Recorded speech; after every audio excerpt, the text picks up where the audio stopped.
Assalamualaikum warahmatullahi wabarakatuh.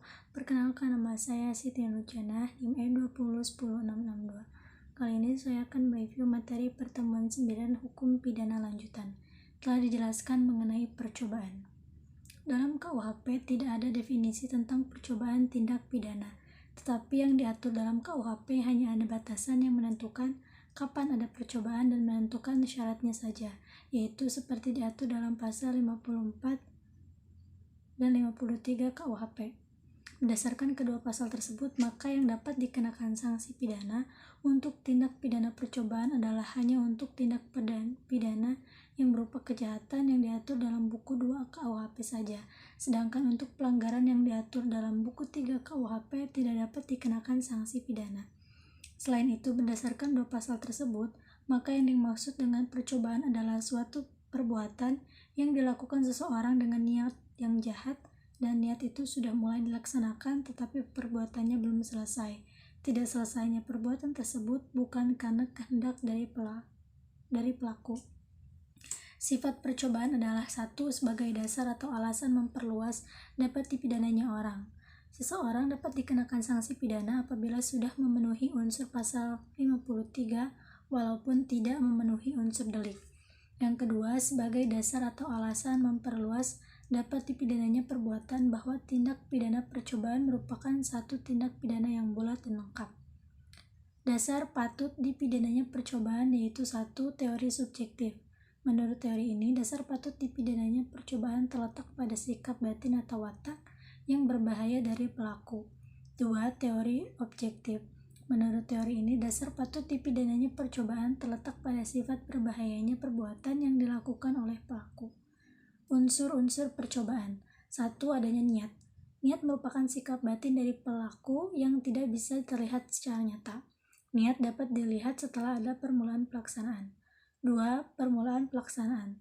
Terdapat perbedaan pendapat antara perbuatan persiapan dengan permulaan pelaksanaan. Contoh kasus Ares Hogerat, putusan Mahkamah Agung Negeri Belanda tahun 1934 mengenai pembakaran Eindhoven. 3. Pelaksanaan tidak selesai bukan kehendak sendiri. A. Adanya penghalang fisik. B. Akan adanya penghalang fisik. C. Adanya penghalang yang disebabkan faktor atau keadaan khusus pada objek yang menjadi sasaran. Tidak selesainya perbuatan karena kehendak sendiri. A. Pengunduran diri secara sukarela, yaitu tidak menyelesaikan perbuatan pelaksanaan yang diperlukan untuk delik yang bersangkutan. B. Tindakan penyelesaian, yaitu meskipun perbuatan pelaksanaan sudah diselesaikan, tetapi dengan sukarela menghalau timbulnya akibat mutlak untuk delik tersebut. Alasan MVT mencantumkan unsur ketiga dalam pasal 53 KUHP, yaitu 1. Untuk menjamin agar orang yang mengundurkan diri secara sukarela dalam melakukan kejahatan tindak pidana. 2. Pertimbangan utilitas atau kemanfaatan. Atas dasar alasan MVT tersebut, ada pendapat bahwa 1. Dapat dijadikan alasan penghapus pidana yang diformalkan. 2. Alasan pemaaf. 3. Dan alasan penghapus penuntutan. Percobaan mampu dan tidak mampu. Perbedaan antara keduanya hanya ada pada percobaan objektif, yaitu menitik beratkan pada sifat berbahayanya perbuatan. MVT membedakan antara percobaan yang tidak mampu karena alatnya dibedakan. 1. Tidak mampu mutlak, yaitu bila dengan alat tersebut tidak mungkin akan muncul delik atau tindak pidana. 2. Tidak mampu relatif, yaitu bila dengan alat tersebut tidak timbul delik selesai, tetapi keadaan tertentulah yang menyebabkan munculnya delik.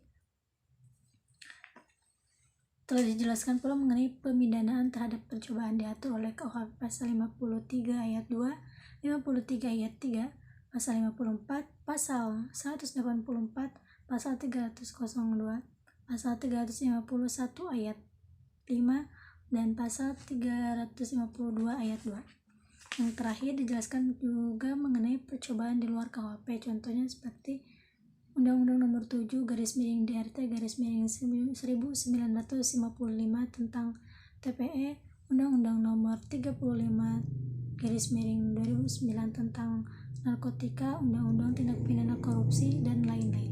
Sekian review dari saya, kurang lebihnya mohon maaf. Wassalamualaikum warahmatullahi wabarakatuh.